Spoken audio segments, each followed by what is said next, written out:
I wanted to make a video on directing because as a filmmaker who's learned a lot from the internet and YouTube and Vimeo and all these places, I've noticed that you can find a million different discussions about screenwriting, and you can find all these video tutorials on any piece of software you need, and videos about what camera to get and so on.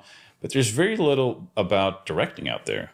And as an aspiring filmmaker, I would buy all these DVDs of movies that I didn't even really like that much, just because they had all this bonus features, with behind the scenes footage. And I just wanted to get a glimpse of what it's like to direct a movie. So I wanted to do my part and not just talk a little bit about filmmaking or directing in particular, but also show you what it looks like in action when I direct a movie. So I asked Warner Brothers if I could get access to the behind the scenes footage for Annabelle creation. And they were awesome enough to send it all over. So I've been going through it and sort of picking out pieces of me directing on set so I can show you guys. It may not be Spielberg or Nolan, but if you're curious to see what it looks like when a weird Swede with a resting bitch face directs a movie, then this is the video for you. Okay, and action. But I want to start with just talking a little bit about what directing is, because for a lot of people, if you look at the typical movie and you have, a screenwriter writing the film, a director of photography shooting it, an editor cutting it, and so on, you may think, but what does the director actually do? Does he or she just talk to the actors about performance?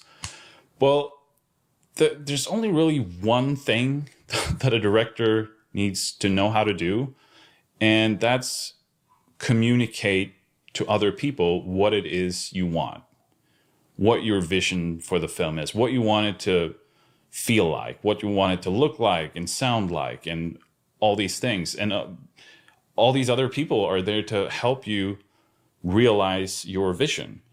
Now, of course, if you're a collaborative director, you'll bounce ideas with everyone on the team to sort of come up with the greatest version of that.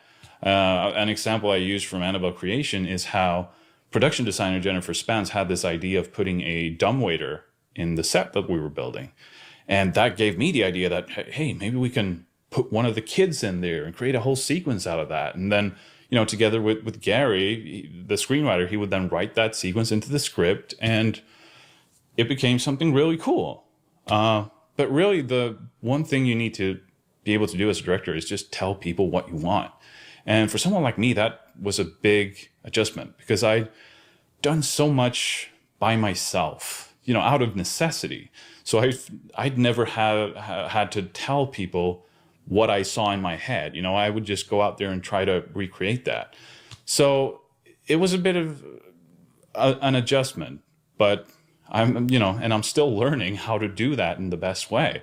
But when it really comes down to it, a director doesn't actually have a need to know all these technical things. But it helps, of course, the more you know about every aspect of filmmaking.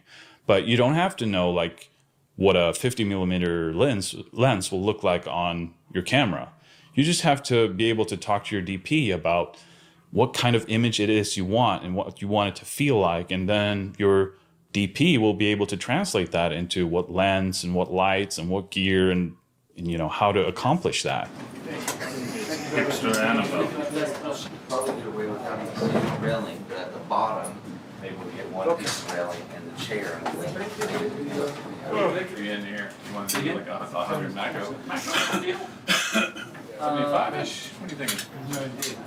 Nose eyes? Yeah, I mean, It's a full frame, right? yeah, it's a full frame, and I mean, it doesn't have to be super shallow. Well, let's stay with the 100 macro. Are we doing a push in? Yes. Do we? Were you happy with that last show? Okay. Okay. Birds. So. It's like a really slow creep into that face. I'm scared that with 100 we're gonna be inside his nose. Yeah. Okay, let's go 75. Okay, And 75. eventually, let's have on standby the Diopter. diopters. Okay. Let's move this table. It's nice with the window in the background and the. So then over here a little bit. Yeah. Okay. You can screw the things. Whoa. All my stuff out of there? You don't have to know how to storyboard, but of course it just helps the more you can do. One thing that's been very helpful for me is that I've done a little bit of visual effects myself. So I have, an understanding of what's really hard to do and therefore really expensive and what's really easy to do. I know that, okay, we don't actually have to worry about that little thing if we shoot it like this because I know how easy it is to just fix that. I can even do it myself if I have to. So really, the more you know about any aspect of filmmaking will be helpful. Yeah. But like try it and just make sure you can actually have the car drive past No, in the shot. not with you guys. No, so we shoot this scene without a car. Then we'll move you all out and we'll have the car drive past. Where do you leave the action? You just leave the action on her running out. You never see us screaming or anything like that. We'll probably see you start reacting, but Right. I mean, we want to cut I'm so glad out. it cuts out of that there. Yeah. That's great. That's very good thinking. I'm upset. I know he's gonna see my dead body. Well, they see ghosts. We see your ghost body. There's a million ways to do everything. Just a person walking through a door. You can shoot that in so many ways. You could have a locked off camera. You can have a steady cam following the person. And just for the actor, there's 100 ways how to just walk through a door. So as a director, you will get asked a million questions by all these different people. And that's, one of the first things that the guys at New Line did before I started shooting Lights Out was they took me out to lunch and they sort of warned me about all the questions I would be getting. And they told me, make sure to not let the questions pile up. Just answer them right away because questions will just keep coming and keep coming. And even if you give the wrong answer and you find out on set that, oh, maybe we should have done this instead, you can fix it on set. So just make sure to answer any question right away. And an example from Lights Out is, the shovel in the basement. It's in the movie for just a couple of seconds. But, before the shoot, I was presented with all these different shovel options on what shovel to use. And, at first you may be like, who cares? It's just a shovel. But then you still start going like, oh, well, I like the handle from this shovel and I like the rest from this shovel. Can you sort of put it together into my dream shovel? And they do. And that's really cool. I want more talky. Like you all go quiet suddenly. Yeah. I'm not sure what you're going to say. I think we're worried about the lines, that's why. Okay, so But if you Sister could- Charlotte, it's Janice. Yeah, it's like, she did this. I mean, maybe you'd say something like this. Do you want me to say that? Be like, look at what she did to, cause she. Yeah. I mean, I just want so sort we're of. not just standing there going, she's crazy. Something, I don't know. Yeah, I mean, whatever you can sort of come up with like that, just talk Yeah. over each other. Yeah. Okay, cool. And, Or the other thing is that I can say my line before. But I kind of wanted to, wanted to acknowledge what happened to her, because if not, I'm like, I just don't care about Yeah. Nancy. And that would Because- make sense why you say call for help, Yeah, as you see, and, yeah. yeah. yeah. And I think it would be nice if you say your stick together line, almost like you start running up and then you sort of think Yeah, of go back. get together and then you start. Okay. Yeah. Okay. Should we check? And then I think it takes a moment for me to see, okay, Nancy, Tierney, and Carol. Yeah, like where are Kate and Linda? Wait, One, two. wait, where are the rest of my girls? Okay, Yeah. yeah. Yeah. So more sort of chaos. Can do. Okay.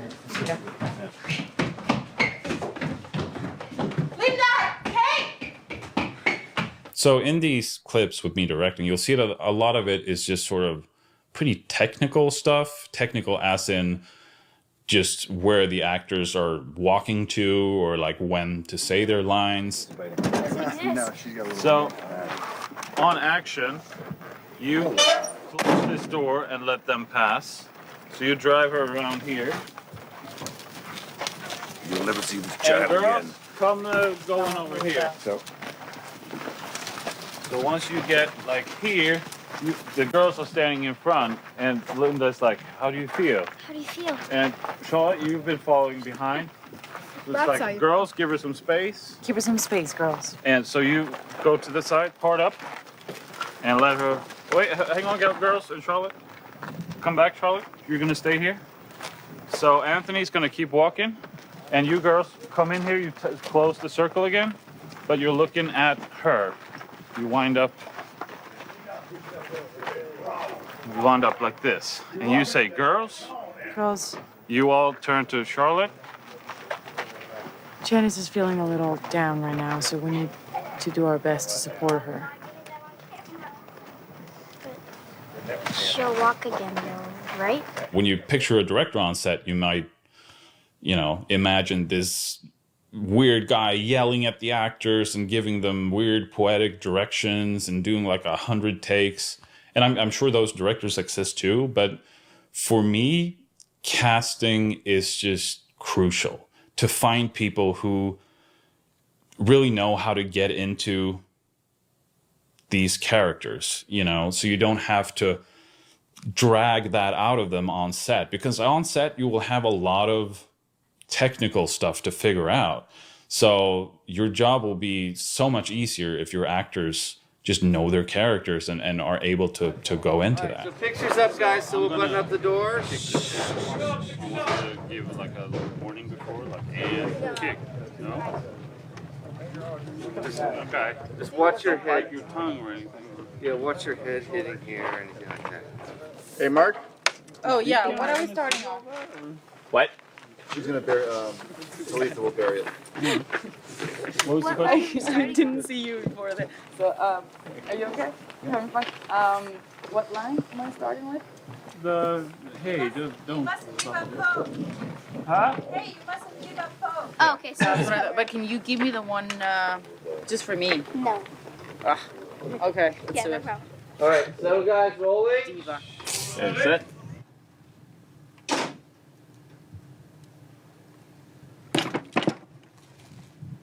One of the things that I learned early on, already when it was just Lotta and me making movies and I was only directing her, was that, you may hear lines, read a certain way in your head, like exactly what it's going to sound like.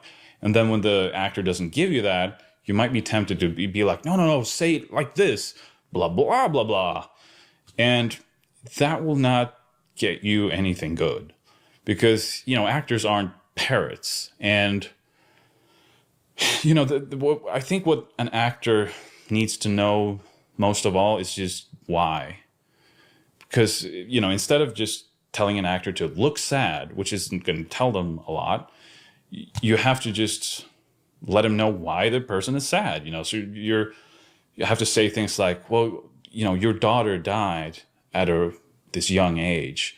And now when you see these girls, you're reminded of what could have been, if your daughter hadn't been taken away from you at such an early age. Stuff like that the actor will then interpret and give you the right expression. Should just be like kind of focused on Janice and like. No, you can sort of, just more that you're sort of not used to talking to Mr. Mullis. You're like,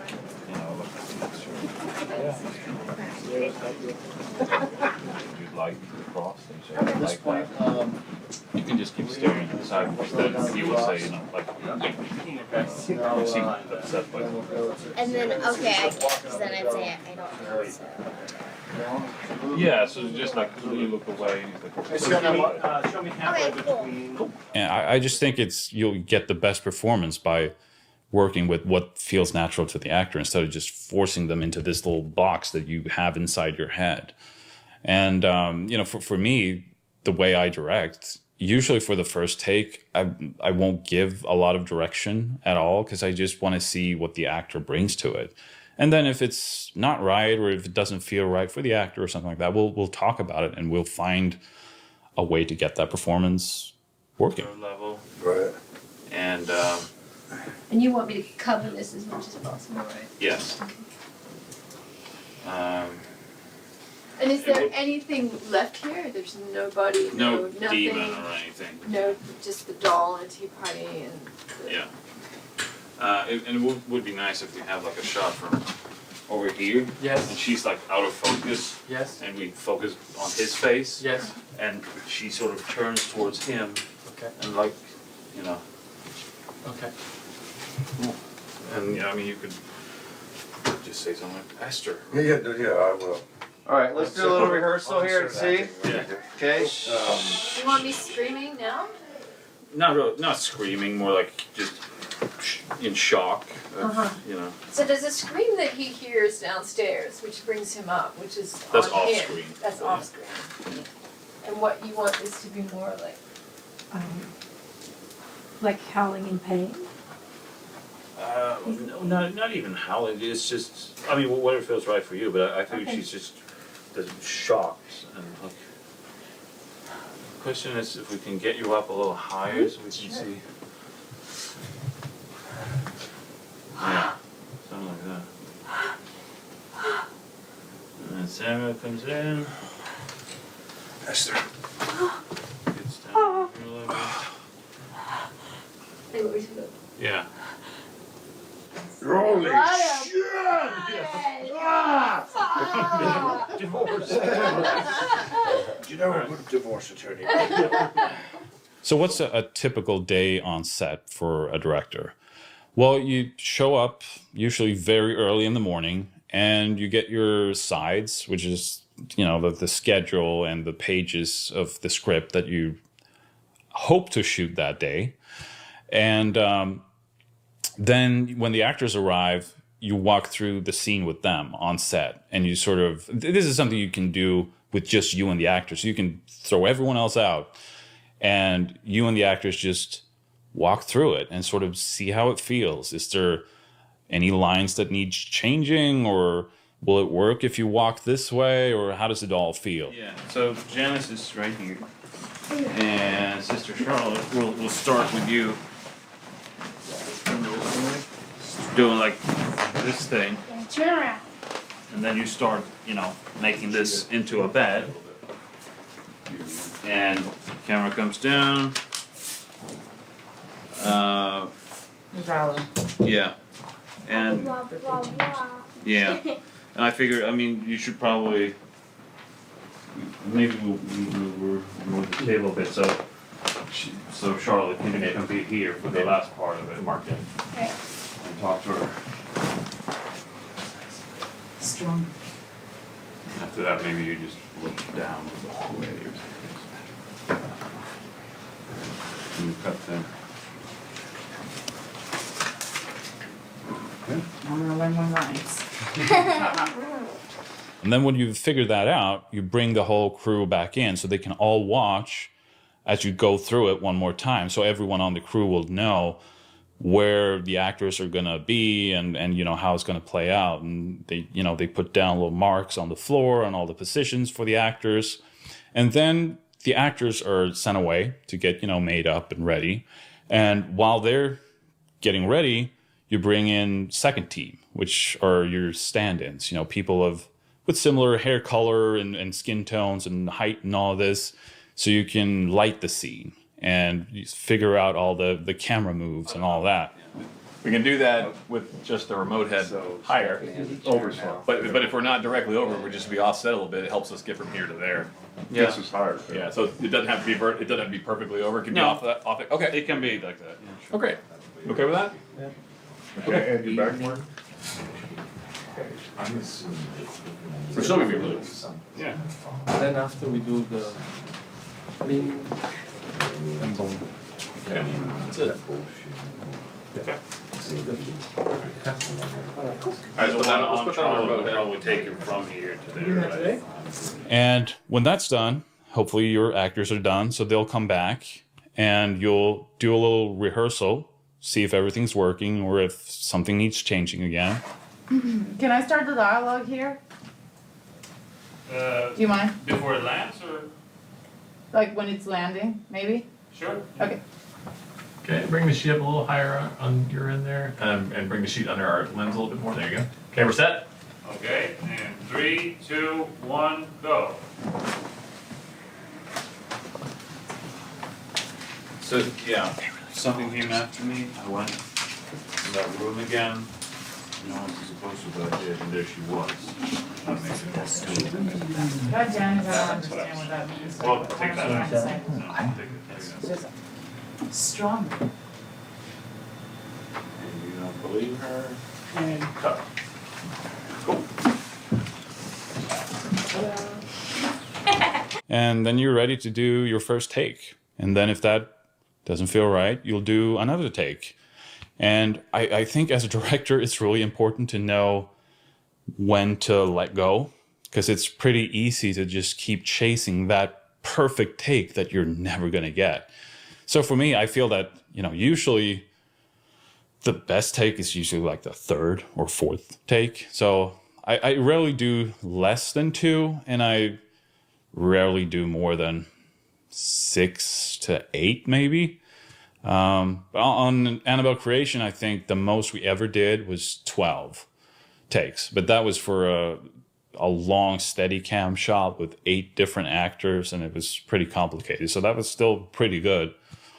But yeah, you have to sort of know when to let go. And then you're gonna be like ready like some creepy animal or something that just Like this? Like a chupacabra. yeah. Exactly. Okay, guys, let's try one here. Lock it up and roll, please. MOS rolling. Rolling. Okay, and when you're set. So Talitha, you're staring at her, just like you're ready to go for her, and you do a little bit of wiggling around, like if you lift up your feet a little bit as well, like do that. Okay, ready, and action, go for it. So the way you usually shoot it is, you shoot everything facing one way first, and then you turn around and you put, all the gear and light and stuff behind the camera, and you shoot whatever you need looking the other way. And, the standard way of shooting a movie is you do your basic coverage, right? You shoot a wide master, play the whole scene, and then you go in to do your close-ups and your little inserts or whatever else you need. And I really hate coverage because, every setup you do, every time you have to move the camera to a new position, just eats up so much time, and time that you don't have when you're shooting a movie. And it gets really boring as well, particularly for the actors who, maybe you do a scene over and over from one angle, and then finally you nail it, and then you go like, great, now let's do everything again from over here, and then everything again from over here, and it just gets boring. So I think, my ideal way of shooting a scene is you have a long take that sort of it can start out as a master and then go into like a 2-shot and getting sort of the coverage that you need in one long take. And then, you can turn around and do this same thing from the other direction. So you have something to cut to. Because, sometimes I also do entire scenes as oneers. You do one long take, which can be really cool and fun to do, but it does limit you in the edit. Because even though it might feel perfect on set, once you're in the edit, you might be like, oh, I wish I had something to cut to or so we could shorten this or whatever. But it's still fun. So I still do those as well. But yeah, I just hate standard coverage, even though sometimes that's what you need to do for a scene. That's what's right. So it's not bad to do it. It's just something I prefer to do some other way. And it's very inspiring for me to watch movies from like the 30s, 40s, and 50s, where they shot movies in a really different way to how they do these days. But you can just say what you see this stuff right here. Yeah, but for everything. Go throw that out. Hi, Kyle. I figured you would see this area right Actually, here. you'll sit down here, and she'll sit down there. And then we'll do the whole thing in one take. Don't screw up. You're gonna. Yeah, right. Oh. Yeah. Okay. And, but if you screw up, just keep going. We'll just. Okay. So because you're gonna do coverage anyway? I want to use the whole thing, So if I do a good job, you're not gonna do coverage? Is that what you're saying? We're gonna do coverage anyway. This but is dangerous. Dangerous See? time. I only want to use. Tread water lightly. He's going to do coverage anyway. Tread water lightly. I'm good. All right, let's do a first scene. But I don't want it. Here. How about Right. that? There we go. Should I close it after they say unpack? Yeah, you just go. Oh, and then you close it. So you don't want to be a part of that. So, oh, unpack it? Yeah. Yeah, it's fun, huh? So as we start to move, go a little bit. At the end, she's not going to say that the things are these either. What is she gonna say? So we'll do after you say, you know, we kind of unpack 3 of these boxes. Where are the boxes? Oh. You can point to those. She'll come running in. She'll open up and be like, "What are you guys doing?" And you could say unpacking boxes, and she would be like, "Oh," and just slam it shut and run away. Okay. It's weird. Weirdo. And I see. Sounds very odd. What? Nothing. Busted much. Okay. Because she's good at it. Yeah. Let's try that. So then Janice doesn't think they're doing this? No, we have too much to shoot, so we have to cut some stuff. So you finding them in the closet, we shot. Maybe. Okay. And cut. Very nice, guys. Go. That was terrible. You needed that one. Oh my gosh. So bad. Yeah, always turn that way. And when you say like, how did you know? Like turn to her as well. Like you're actually. Interactive. Yeah. Okay. And At the beginning, I was really slow because I couldn't hear what she was saying. Sorry. More like remembering what's my where was my line? Tanya's doing it. Because it's it's very like It's gonna take out the windows. So you can face that way and just. You're kind of like, you have to, behave, or, we'll be split up. And so you don't have to turn back for that stuff. It's just more in the beginning of at least 2 weeks, and but you did anyway. Yeah. okay. Okay.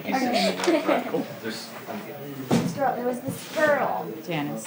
She wasn't there, and she was. Janice. It's Janice, listen to yourself.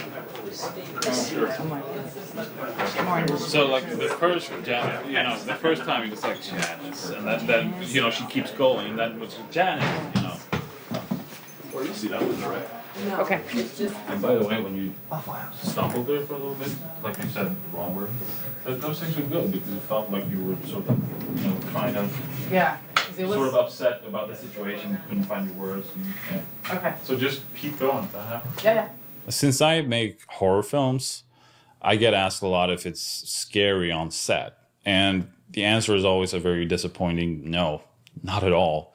Because, well, first of all, you have like 50 people standing around, but it's also just very technical work, especially when you're shooting scary scenes. And it won't really be scary until you cut it together and put sound and music on. And sometimes it's even more important to take sounds out because you sort of hear too much.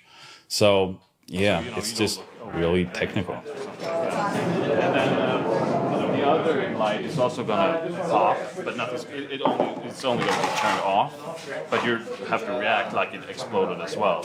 So you're gonna be looking at the door, being like freaked out, and then that goes pop, and you're like, okay, and then the other one turns out, and you. But it will pop. There won't be a reaction. It will pop. Like something. It will just turn off. Okay, then I can read. Okay. I just didn't know if I was cueing myself. No. For that. Okay. Inserts later. Okay, and then I'll go 3, 2, 1, and the first one will go, and then just beat, or I'll just say lamp after that as well for the second one. Okay? Did you get that, Jared? So the light goes out on what? 3, 2, 1, first one, and then lamp, the other one. Yeah. You got that, Joe? Very good, Jerry. Just And be a she little, backs out. little quicker on the lamp when he says lamp. That's your cue. I'm not gonna say Can you anything. say and lamp or something? I can say and lamp, sure. It's right after the first one, so it's like. All right, so pictures up, guys. Pop and lamp. Perfect. Can I see where you marked? Is that the mark? I do too. That is it So right there. he's gonna say 3, 2, So 1, cue. The first lamp goes You won't out. see my hand. Then he's going to say and lamp. right after Step he four, says Greg. two Change it to and clean rehearsal. lamp. Yeah, we want to And get lamp, clean whenever you tell yours you goes and out, you're out there. Okay. along with yours. Okay, here we And then go. go back into that mark. Want to just rehearse it once for the timing, or? Yes, that'd be great. All right, here we go. Listen up, guys. Here we go. Okay. Okay, so action, Grace. And 3, 2, 1, and lamp. Back out. Perfect. Yeah, and you can after All the right, second one. pictures go up. back down. Oh, okay. Pictures up. That was perfect. Thank you, guys. Hey, Mark. Set. Okay, action, Grace. And 3, 2, 1, and lamp. And cut. What's up? What was that? That was nice.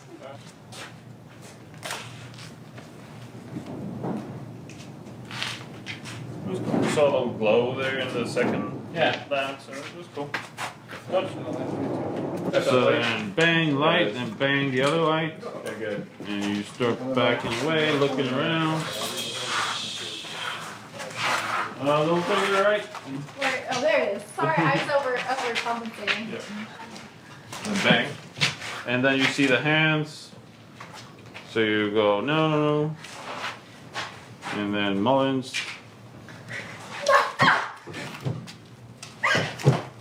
Oh, run. Away? Yeah. Oh, you won't get that because she's gonna. Because the mask won't fall off. Like that. You're starting on I was gonna be a little higher for look up to the light. Right? Is that cool? Yeah. Look up to the light. You hate it? Sure. Sure you hate Sure it, you or hate sure it, or- try it? Let's try it. Okay. All right, here we go, rehearsing. Okay, and action.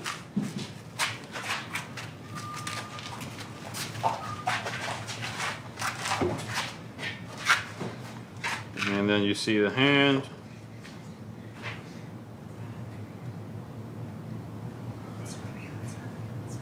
Okay, and cut. Cut. All right. So last looks, if you want, pictures next. Could you do that? No. Sounds good.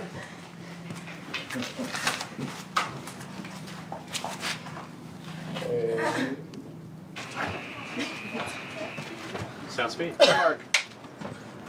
Set. And action.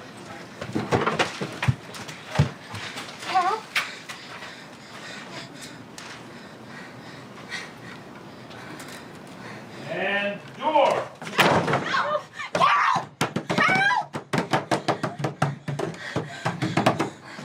And cut.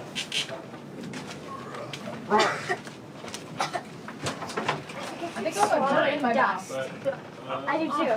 I have to stop. If you guys can try the door handle first, so it's like after you can't get the door open, that's when you start banging it. Cool. Cool. So if you ever visit a film set, you might look around and say, well, this is really slow and boring. And you'd be right, unless you're the director, because then it's anything but. Because you're constantly, well, first of all, you're constantly thinking ahead. Like you know, when you're shooting this scene or when they're setting something up, you're thinking about the next scene and, okay, what problems will I run into there and how can we do that? And, you know, while A camera might be setting a scene up, maybe you're running over to B camera who are ready to shoot an insert you need, and then you run back when A camera are ready. And it's just, you know, what directing really is, apart from, you know, just telling people what you want. When it comes down to it, it's really problem solving. You know, all the way from pre-production when you're, you know, reading the script and trying to solve the problem of how the hell do we shoot this? How do we do this? To when you're on set and things aren't working and you have to come up with new solutions, or, you know, there will be constant problems. And in post, you have, you know, in the edit, you might have to solve the problem of how do we make this scene work, or how do we make the movie work? So it's just problem solving all the time. Okay, and go up as high as you can, and action. Okay, and cut. I didn't say pull, but okay. Yeah, action and then pull. Okay, get up really high. And action! Look up. Wait, let's, so you can look up right after you fall down. So bang, you look up with a surprise. Okay. Okay. Set, up high, and action! Pull! And cut. Great. It's exhausting, especially mentally, because there's just so much to keep in your head and so much problem solving. And, you know, it's like a marathon because you're working, you can work 12 to 15 hours a day. And, you know, when you hear that, you might think, well, how little sleep do you get? But the way it works is that if you work 15 hours or whatever, you still get a certain time off. So if you start at 6 a.m. on Monday and you shoot for 15 hours, then you're not going to work, you're not going to start at 6 a.m. the day after. So, which is also really exhausting because if you start at 6 in the morning on Monday, then on Friday, maybe you're starting at 4 p.m., you know, and you work long into the night. So it gets really exhausting, but still, I can't wait to do it again because it's pretty awesome. She drops Annabelle or? It would be nice if we can go, when she hears something, she goes and looks and we come up over and her look down. Okay. Okay. But then it needs to be closer, right? Because then we need to have the crane right here. Yeah. Yeah. We're usually anywhere for that. And then she turns again and she hears something, and then that third time, maybe we can even give her a little head start, and then it comes closer to her, like footsteps, like dum dum dum dum, and she like turns around. Okay. With the camera right there. Okay. Take a look here. Take a look. Is that too wide? Well, you know, I'd want to be more on her, like. Oh, so Yeah. you see, so like, you want. So it's a waist shot. Okay. That's false, but then that last part, I was saying to VJ that she turns around 3 times, right? Right. So that before the third time, maybe we let her get a little head start, and then we go like someone's coming towards her. Then she turns. Nice. Okay. Stop. Look around. Then when you're walking over, I'm going to yell out rush, but that's not for you. So rush means that the camera will start coming quickly towards you, and then I say Lulu, and then you turn around because you heard like footsteps coming for you. Yeah. Cool.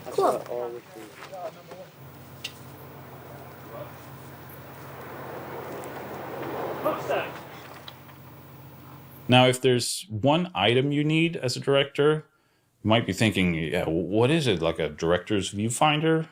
No. What you need most of all is comfortable shoes. Because you're going to be on your feet a lot, and they're not going to be happy. Man, that's fine. You like go back to that and go, oh man. But right after, you look at him because you're like wondering if it's going to ring again and if he's going to do it. So it's like you don't want to get caught. Not David, question for you. Would you rather me just stand up here and kind of peek as opposed to walking all the way over? Like you stand up to get a peek, but then you start walking over to get a better view. Okay. Yeah. All right. Yeah, that's a little weird. That's a little weird. Oh my God. Undershape it. Yeah. That's a good thing that when you start. Hey girls, when you start after he leaves and before you start pretending to eat, you can all take your napkins and put them in your laps, so you have something to do before you have to start pretending to eat. Is it okay if I have it like here? Because she wouldn't have to go. She'd have to go all the way over to get it again. Someone could have put it too. So where do you want me to put it? Just have it on your. Yeah, girl, keep your own business. There we go. So yeah, grabbing napkins, grabbing some bread, and maybe you could pass that around after he leaves and people start getting ready. You could take the bread and start like, here, take bread, and, you know. What's in these glasses? Iced tea. Smells like apple juice. You could take drinks of that if you want. Not you. You're gonna get up. I'm too curious. I take it with me. It smells like Snapple. Yeah. You guys don't have allergies though, right? No. Okay. I'm not allergic to anything. There was only one person I knew who had an allergy. Just making sure you guys are good. I'm allergic to cats. So. Oh, don't eat that there's meat then. cat juice.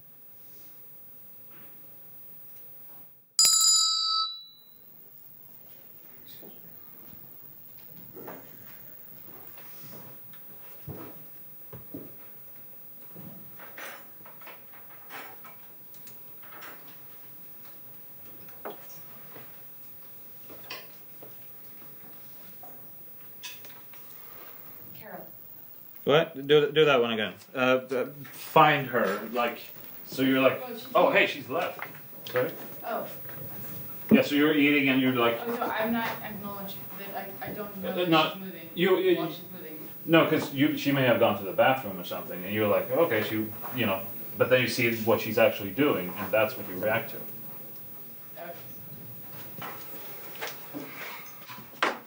Okay. And From the top or from where? we can take it from her already standing there. Okay. So you're eating, and then you see her. I hope you like getting this glimpse behind the scenes of Annabelle creation, and maybe even learned a little something about directing. So huge thank you to Warner Brothers for letting me put stuff like this together and show you guys. And yeah, go see Annabelle creation on August 11th. It'll be face, and she looks, and I go, and then you can see the hand and him, right? Yeah. Okay, so I'll say Joe, and that's when you start coming around. But we'll start with your hands. Still start, but stay face out of the shot. Even have your hands out of the shot first. Okay. There you go. And I'll say Joe, and hands come up, and then I'll say, or Start with hand. yeah. So start with hands, and then creep out. yeah. Cool.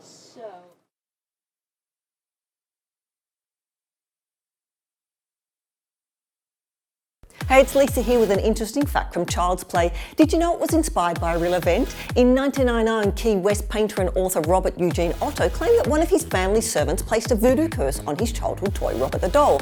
Supposedly the doll would mysteriously move from room to room, knock furniture over and conduct conversations with Otto. Now click here below to subscribe and also tap the bell to receive our videos in your feed.